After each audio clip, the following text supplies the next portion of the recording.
Pierre Péchou, bienvenue au micro de Vers d'autres cieux. Merci de votre présence régulière. Bonjour Oscar, chers auditeurs, bonjour. J'espère que vous allez bien. Ça va très bien, merci. Je rappelle aux auditeurs que vous intervenez régulièrement au micro de Vers d'autres cieux pour partager avec nous une réflexion, souvent tirée de la Bible, même tout le temps. Aujourd'hui, vous nous proposez de nous arrêter sur une histoire. Alors c'est Jésus avec ses disciples qui se rend à Jérusalem et en chemin il a faim. Et il voit un figuier mais il n'y a pas de fruits car ce n'est pas la saison des figues.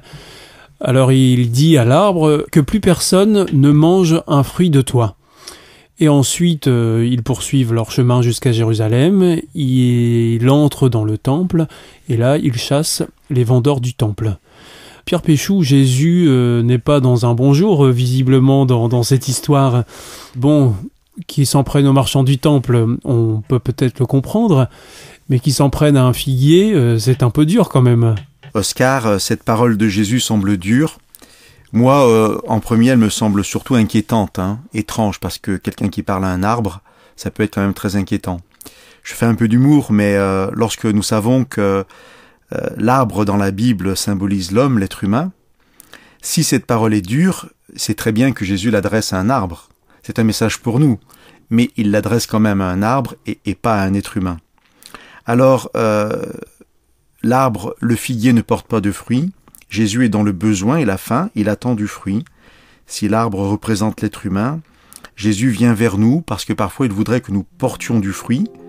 Nous ne pouvons pas dire à Jésus repasse dans 3 mois, c'est pas la saison, pour l'instant je suis pas disponible, je porterai du fruit quand j'en aurai envie.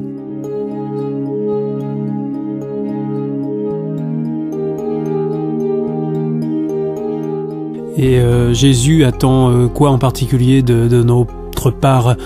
Quels fruits nous pouvons porter? Alors, c'est la bonne question. Ces deux histoires, l'histoire du figuier et l'histoire du temple, en fait, c'est l'histoire de manque de fruits.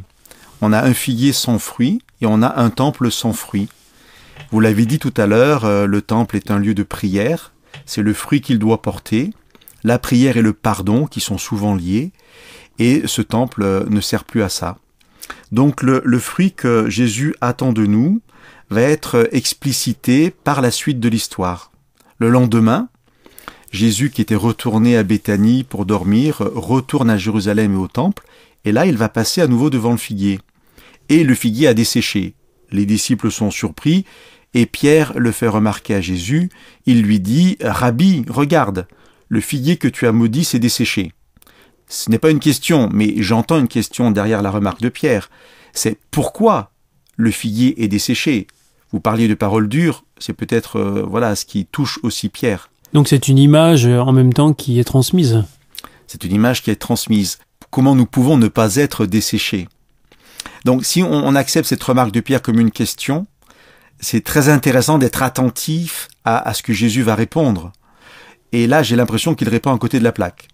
Parce que Jésus dit, lorsque vous êtes debout en prière, si vous avez quelque chose contre quelqu'un, pardonnez.